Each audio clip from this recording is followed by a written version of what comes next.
סיפור קשה בבית המשפט היום בתל אביב. המחוזי זיכה אב מאשמת אונס ביתו החורגת, אחרי שהתברר שהבת בדתה את הסיפור לפי סדרת הטלוויזיה קטנטנות.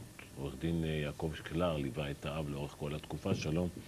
ספטמבר 2003 הוא נעצר, נכון? כן. אחרי שהבת מספרת ליועצת שהאבא אנס אותה, הטריד אותה מינית, אנס אותה, ביצע במעשים מגונים. כמה זמן הוא במעצר? היועצת מספרת למנהלת, המנהלת מעבירה את זה למשטרה, המשטרה חוקרת אותה על ידי חוקרת ילדים, חוקרת הילדים לא מאמינה לה. היא קובעת שהיא לא יכולה להעריך מהימנות כיוון שיש פערים חמורים בין מה שהיא מספרת והיא בכלל מדברת בכותרות. יש לה גם מניע להעליל על האבא כיוון שהיא רוצה לעבור לאביה הביולוגי לגור. ואז היא שולחת אותה לבדיקה הפתולוגית. הפתולוג בודק ואומר, הממצאים לא מתאימים ללוח הזמנים שמתאר את הקטינה. ואז גובים הודעה מהאימא, והאימא אומרת, לא היו דברים מעולם. ואז הולכים ומגישים על סמך זה כתב אישום. כמה זמן הוא במעצר בשלב ראשון? בשלב ראשון הוא במעצר, מוגשת בקשה למעצר עד תום ההליכים. בת כמה הילדה בשלב הזה? הילדה לקראת 13. כמה זמן לוקח לה להגיד לאמא, לקרובים, סתם רציתי פשוט לעבור לאבא הביולוגי, אז המצאתי את הסיפור הזה?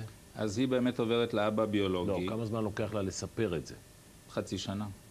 היא פשוט חוזרת הביתה. אחרי שהייתה אצל האב הביולוגי. היא חוזרת לאב רגע, הביולוגי. אז היא חוזרת הביתה, והאב נמצא במעצר בית בבית שהיא נמצאת בו. בדיוק. ואז נוצר מצב אבסורדי שהאב שמואשם שאנס את ביתו, חי ביחד עם ביתו החורגת באותו בית. אז מה עושה עם זה מערכת המשפט שלנו? מערכת המשפט מתעלמת מזה במשך שנה, ואז אני מגיש בקשה לעיון חוזר לבטל את ההרחקה, כיוון שהיא ממילא גרה שמה, ואז מתערבת מערכת הרווחה, ואומרת, כן, זה בסדר. ואז מזמינים את הילדה הזאת לפרקליטות, והיא אומרת, אני עבדתי עליכם, סתם, המצאתי שטות. מסיפור של טלנובלה, שראיתי טלנובלה בשם קטנטנות. ואז מציעים לי לעשות עסקה על מאסר על תנאי, אני מסרב. ואז המשפט נדחה עוד ועוד, מכיוון שיש עצורים עד תום ההליכים שמשפטיהם צריכים להתנהל יותר מהר. ובסופו של דבר אנחנו מגיעים בפני ההרכב השלישי למועד... 3 שנים. 3 שנים. 3 הרכבים שמתחלפים. המשפטים נדחים 3 פעמים מכיוון שיש משפטים יותר דחופים כי הוא משוחרר. תגיד, מה קורה לאבא ב3 שנים האלה? הוא אוכל את עצמו. הוא אוכל את עצמו. הוא בן אדם ללא עבר פלילי. הוא אדם שקט, מנומס, נעים הליכות. יש לו אישה שהיא האימא של הקטינה שעומדת מאחוריו. הוא גר ביחד עם אותה הקטינה באותו הבית. הם צריכים לעבור את כל המשבר הזה ולפתור אותו. ובתווך יש נגדו כתב אישום שרוצים להכניס אותו לעבירה של 16 שנות מאסר בפועל. אז אפשר לתאר מה עובר עליו, איזה עינוי דין עובר עליו. והמשפט הזה נדחה ורוצה לסיים אותו, והוא לא מסתיים.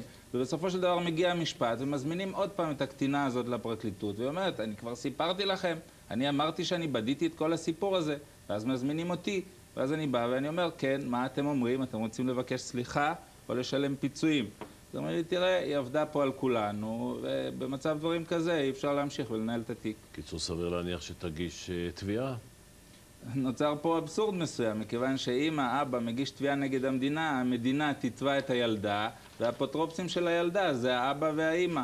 אז האבא תובע את המדינה תובעת אותו בחזרה. זה לא היה עצוב, זה היה מצחיק. אגב, מה היחסים היום בין האבא והבת החורגת? זה גם מצחיק, וזה פלא של החיים ושל הדינמיקה המשפחתית. מאז יצא מתוק, היו הרבה שיחות, הרבה בכי, והיחסים התחזקו. והאבא סלח לילדה שלו, הוא אומר, תראה, היא בסך הכל ילדה, היא הייתה כנראה במצוקה.